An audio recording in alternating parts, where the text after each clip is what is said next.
IPS madam जिस रिक्शे पर बैठकर बनारस में घूम रही थी, वह निकला उनका ही पति। दोस्तों, बनारस की सुबह हमेशा की तरह सुकून से भरी हुई थी। उसी सुबह एक सरकारी गाड़ी आकर रुकी। गाड़ी का दरवाजा खुला और बाहर उतरी आईपीएस प्रियंका वर्मा। कई सालों बाद वे बनारस आई थीं। अपने मन का बोझ हल्का करने के लिए उन्होंने सोचा, पैदल ही मंदिर चलेंगी तो बहुत समय लगेगा। तभी उनकी नजर एक पुराने से रिक्शे पर पड़ी। रिक्शा चलाने वाला आदमी करीब 40 साल का था। प्रियंका वर्मा ने हाथ उठाकर उसे बुलाया। भैया, मंदिर तक चलोगे? जी मैडम, बैठिए। प्रियंका वर्मा रिक्शे पर बैठ गईं। कुछ देर तक दोनों खामोश रहे। फिर प्रियंका वर्मा ने पूछा, तुम रोज यही रिक्शा चलाते हो? हाँ मैडम, कई साल हो गए। उसके जवाब में कोई शिकायत नहीं थी, न दुखों की कोई लंबी कहानी, न मजबूरी का रोना। यही बात प्रियंका वर्मा को अजीब सी लगी। वे बाहर देखने लगी, मगर उनका दिल कहीं और ही भटक गया था। बार बार उन्हें महसूस हो रहा था जैसे यह आवाज उन्होंने पहले भी सुनी हो। बहुत करीब से अचानक आगे भीड़ बढ़ गई। रिक्शा चालक ने रिक्शा रोक दिया। मैडम, थोड़ा पैदल चल लें? प्रियंका वर्मा नीचे उतरी। 2-4 कदम चली। तभी पहली बार उन्होंने उस आदमी के चेहरे को ध्यान से देखा और उसी पल उनका दिल जोर से धड़क उठा। नहीं, यह मुमकिन नहीं है, उन्होंने खुद से कहा। इतने सालों में इंसान बदल जाता है, वक्त सब कुछ बदल देता है। शायद यह बस एक भ्रम हो। वे फिर रिक्शे पर बैठ गईं। थोड़ी देर बाद उन्होंने पूछा, तुम्हारा नाम क्या है? अमित वर्मा। यह नाम सुनते ही प्रियंका वर्मा के होश उड़ गए। वही नाम जिसे उन्होंने सालों से अपने सीने में दफन कर रखा था। किसी तरह खुद को संभालते हुए उन्होंने पूछा, कहाँ के रहने वाले हो? पहले शहर में रहता था मैडम, अब यहीं हूँ। अब उन्हें यकीन होने लगा था। यह कोई इत्तेफाक नहीं है। यह वही इंसान हो सकता है जिसे उन्होंने सालों पहले खो दिया था। लेकिन इतनी बड़ी सच्चाई को मान लेना आसान नहीं था। मंदिर के पास आकर रिक्शा रोका। अमित नीचे उतरा और बोला, मैडम, मंदिर आ गया। प्रियंका उतरते वक्त कुछ पल उसे देखती रही। अमित ने किराए के लिए हाथ बढ़ाया। पैसे देते हुए प्रियंका वर्मा ने पूछा, तुम यहाँ अकेले रहते हो? हाँ मैडम, अकेला ही हूँ। वह कुछ और पूछना चाहती थी, बहुत कुछ, लेकिन तभी मंदिर की घंटियां तेज बज उठी। भीड़ दर्शन के लिए आगे बढ़ने लगी। अमित शर्मा ने कहा, मैडम, मैं चलता हूँ। और वह रिक्शा खींचते हुए आगे बढ़ गया। लेकिन प्रियंका वर्मा वहीं की वहीं खड़ी रह गई। आज उनका मन भगवान के दर्शन में नहीं था। उनका दिल उस रिक्शा चालक के पीछे चला गया था, जिसे उन्होंने एक साधारण आदमी समझकर रिक्शे पर बैठकर स्वर किया था। वह शायद उनका ही अतीत था, उनका ही खोया हुआ रिश्ता था। दर्शन के बाद वह बाहर आईं और मंदिर के एक कोने में बैठ गईं। दिल सवालों से भरा हुआ था। अगर वह आदमी वही अमित है तो यहां कैसे पहुंचा? इतने सालों तक कहां रहा? और सबसे बड़ा सवाल, उसने कभी उनसे मिलने की कोशिश क्यों नहीं की? दिल में हल्का सा गुस्सा भी था, लेकिन उससे कहीं ज्यादा एक अनजानी सी चिंता। कुछ देर बाद उन्होंने अपने सुरक्षाकर्मी को बुलाया और कहा, उस रिक्शा वाले को ढूंढ कर ले आओ। ज्यादा वक्त नहीं लगा। अमित मंदिर के पास ही एक पुराने पेड़ के नीचे बैठा मिला। शायद रोज की तरह वह भक्तों के बाहर निकलने का इंतजार कर रहा था। जब उसे बुलाया गया तो वह थोड़ा घबरा गया। उसे लगा शायद कोई शिकायत हो गई है। उसने सिर झुकाकर कहा, मैडम, कोई गलती हो गई क्या? प्रियंका वर्मा ने पहली बार उसके सामने अपनी आवाज नरम रखी। नहीं, कोई गलती नहीं है, बस तुमसे कुछ बात करनी है। अमित सोच भी नहीं सकता था कि इतनी बड़ी अफसर उसके साथ यूं बैठकर बात करेंगी। दोनों पास की सीढ़ियों पर बैठ गए। कुछ पल खामोश ही रही। फिर प्रियंका वर्मा ने धीरे से पूछा, तुम यहाँ कब से हो? लगभग 5 साल हो गए मैडम। 5 साल? ये सुनते ही प्रियंका वर्मा की आंखें भर आईं। ठीक वही वक्त जब अमित अचानक उनकी जिंदगी से गायब हो गया था। उन्होंने खुद को संभालते हुए पूछा, इसके पहले क्या करते थे? जो सामने आ गया वही करता रहा मैडम। जवाब छोटा था, लेकिन दर्द बहुत बड़ा। अब प्रियंका वर्मा का दिल मान चुका था। सामने बैठा आदमी वही अमित है, उनका पति। लेकिन वह चाहती थी कि सच्चाई उसके मुंह से निकले। उन्होंने सीधा सवाल किया, अमित, तुम भागे क्यों थे? यह सुनते ही अमित जैसे पत्थर का हो गया। उसने इधर उधर देखा, जैसे कोई सुन तो नहीं रहा। मैडम, मैं भागा नहीं था, मुझे मजबूर किया गया था। किसने मजबूर किया और क्यों? जब आप आईपीएस बनी थी तब आपने बहुत लोगों के खिलाफ कार्रवाई की थी। कई लोगों का धंधा बंद हो गया था। वो लोग आपसे बदला लेना चाहते थे। उन्होंने मुझे निशाना बनाया। कहा गया कि मैं आपका नाम लेकर लोगों से पैसे मांगता हूँ। मेरे खिलाफ फर्जी शिकायतें करवाई गई। मेरे खिलाफ नकली वीडियो और फोटो बनाए गए। धीरे धीरे ये बात फैला दी गई कि आईपीएस का पति ही ठीक आदमी नहीं है। लेकिन तुमने मुझे बताया क्यों नहीं? बताने आया था मैडम, मगर आपके ऑफिस के कुछ लोगों ने कहा अगर मैं आपके पास आया तो मामला और बिगड़ जाएगा। कहा गया आपकी नौकरी खतरे में पड़ जाएगी। मैं डर गया। मैंने सोचा अगर मैं दूर चला जाऊं तो शायद आपकी इज्जत बच जाए। तो तुम सब कुछ छोड़कर चले गए? मेरे पास ना घर था ना पहचान। जहां गया लोग कहते आईपीएस का पति है, जरूर गड़बड़ करेगा। आखिरकार बनारस आ गया। यहाँ किसी ने सवाल नहीं किए, बस यही कहा मेहनत करो, पेट भर लो।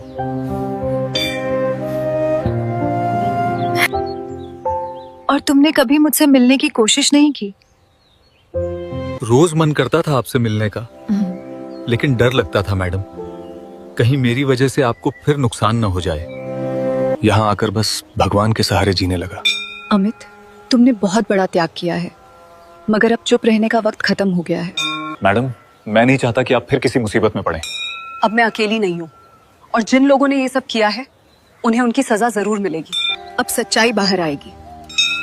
जो लोग समझते थे कि तुम्हें तोड़कर मुझे भी तोड़ देंगे, वो बहुत गलत थे। अभी किसी को कुछ नहीं बताना है। अभी तुम सिर्फ अमित नहीं हो, तुम मेरे पति हो। लेकिन दुनिया के लिए फिलहाल तुम वही रहोगे जो आज हो। हर कदम सोच समझकर उठाना होगा। अगली सुबह बहुत जल्दी प्रियंका वर्मा की नींद खुल गई। मंदिरों के कपाट खुल रहे थे। साधु संत गंगा स्नान को जा रहे थे। बनारस की हवा में वही पुरानी शांति थी, लेकिन उनके दिल में अब तूफान उठ चुका था।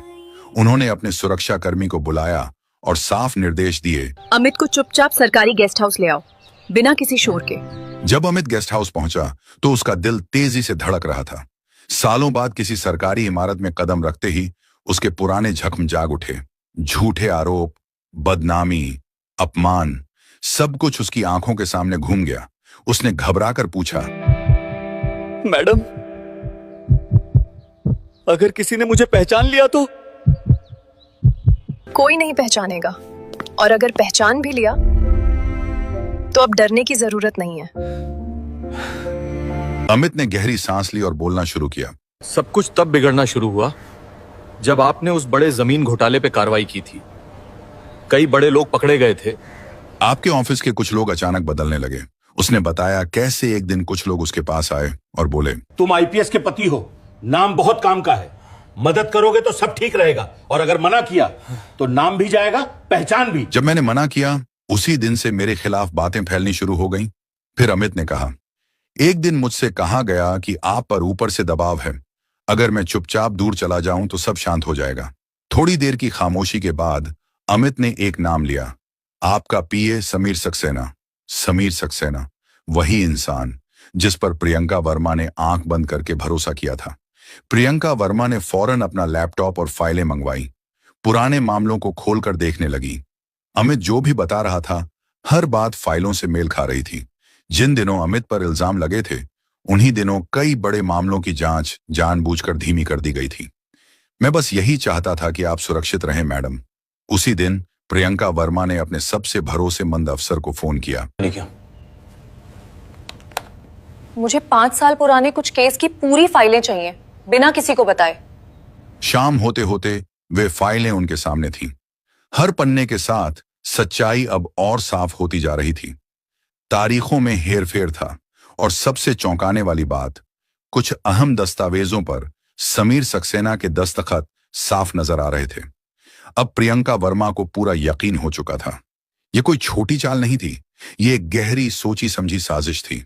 रात को अमित डरते डरते पूछा, मैडम, अगर आपने ये मामला उठाया तो बहुत लोग आपके खिलाफ खड़े हो जाएंगे। अगर पुलिस डरने लगे तो अपराधी बेखौफ हो जाते हैं। अब ऐसा नहीं होगा। उन्होंने तय कर लिया था, जल्दबाजी नहीं, पहले सबूत मजबूत होंगे, फिर कार्रवाई। अमित को फिलहाल वहीं सुरक्षित रहने को कहा गया। उस रात अमित देर तक सो नहीं पाया। बरसों बाद पहली बार उसे महसूस हुआ कि उसका दर्द सुना गया है, समझा गया है। दूसरी तरफ प्रियंका वर्मा खिड़की के पास खड़ी थी। अब उनकी लड़ाई सिर्फ अपने पति के लिए नहीं थी, बल्कि हर उस बेगुनाह के लिए थी जिसे ताकतवर लोग कुचल देते हैं। अगली सुबह उन्होंने अमित से कहा, अब हर कदम सोच समझकर उठेगा। जो भी होगा सबूत के साथ होगा। मैडम, मुझे आपके फैसले पर पूरा भरोसा है। उसी दिन प्रियंका वर्मा बनारस से सीधे अपने कार्यक्षेत्र के लिए रवाना हो गई। ऑफिस पहुंचते ही उन्होंने अपने सबसे भरोसेमंद इंस्पेक्टर को बुलाया। मुझे 5 साल पुराने 3 मामलों की पूरी फाइल चाहिए, बिना किसी को बताए। जी मैडम। फाइलें आई तो प्रियंका वर्मा ने एक एक कागज ध्यान से पढ़ा। तारीखें, बयान, गवाह, सब कुछ धीरे धीरे एक तस्वीर बना रहा था। जिन गवाहों ने अमित के खिलाफ बयान दिए थे वे सब एक ही इलाके से थे। कई बयान बिल्कुल एक जैसे शब्दों में लिखे गए थे। प्रियंका वर्मा ने फाइल बंद की और गहरी सांस ली, यानी सच जानबूझकर दबाया गया था। इसके बाद कॉल रिकॉर्ड निकलवाए गए। जिन नंबरों से अमित को धमकियां दी गई थीं, वे सभी एक ही दायरे में घूम रहे थे। कुछ नंबर एक बड़े व्यापारी के ऑफिस से जुड़े थे, तो कुछ एक वरिष्ठ अधिकारी के निजी फोन से। अब शक यकीन में बदल चुका था। अगला नाम था समीर सक्सेना। शाम को समीर सक्सेना को ऑफिस बुलाया गया।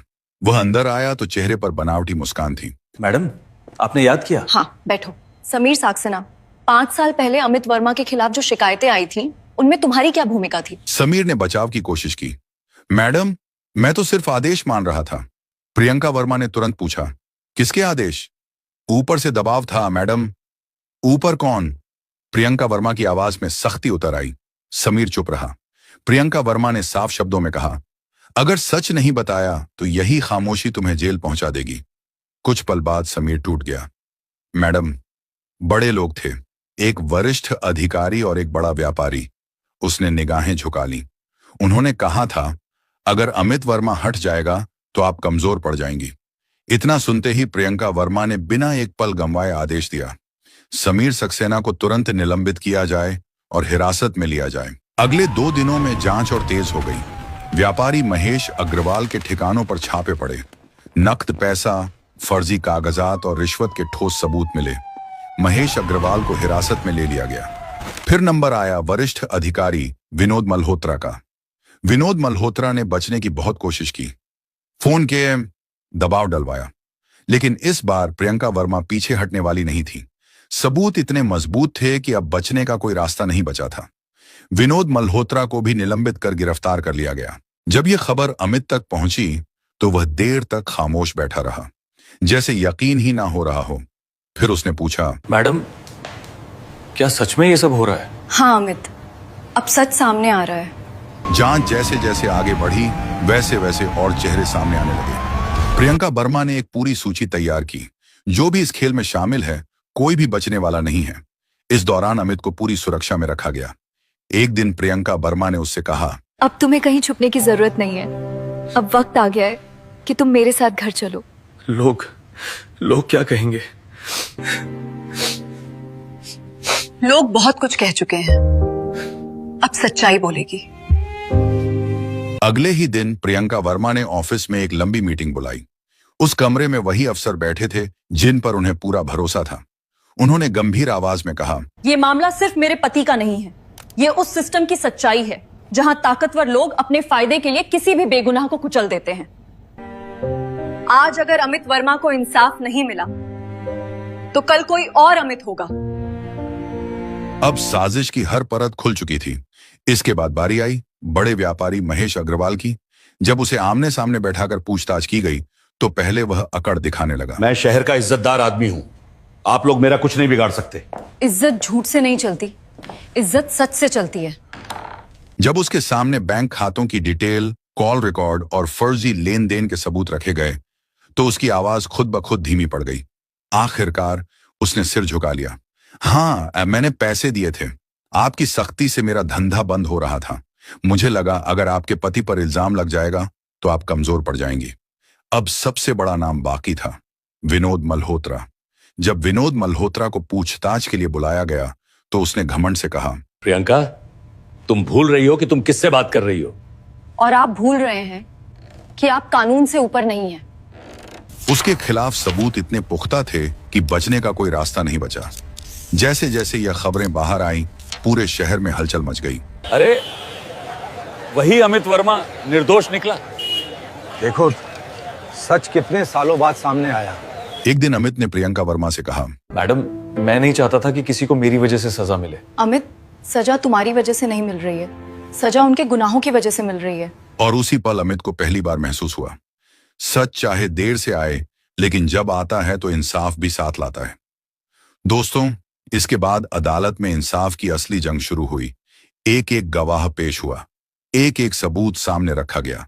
हर कागज, हर बयान उसी सच की तरफ इशारा कर रहा था जिसे सालों तक दबाकर रखा गया था। अदालत ने साफ शब्दों में कहा, अदालत के सामने यह साबित हो चुका है कि यह एक सुनियोजित साजिश थी। अमित वर्मा निर्दोष है, सभी आरोप खारिज किए जाते हैं। समीर सक्सेना को जेल की सजा मिली, महेश अग्रवाल की संपत्ति जब्त कर ली गई और विनोद मल्होत्रा को बर्खास्त कर खड़ी सजा दी गई। फैसला सुनते ही अमित वर्मा की आंखों से आंसू बह निकले, जैसे बरसों से सीने पर रखा पत्थर अचानक हट गया हो। प्रियंका वर्मा ने उसी पल उसका हाथ थाम लिया और कहा, अब तुम्हें छुपने की जरूरत नहीं है। जब दोनों अदालत से बाहर साथ साथ निकले तो वहां मीडिया के कैमरे थे, लोगों की भीड़ थी, सवालों की बौछार थी। प्रियंका वर्मा ने बस इतना कहा,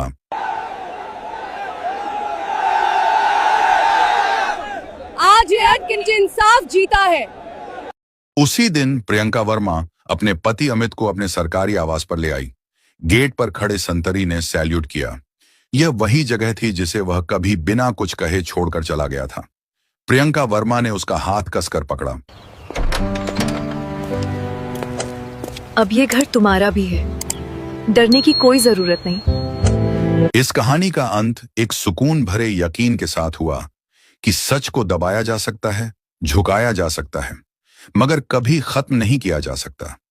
ये कहानी हमें सोचने पर मजबूर करती है कि हम इंसान होकर भी कितनी बार इंसानियत भूल जाते हैं। मिलते हैं अगली कहानी में।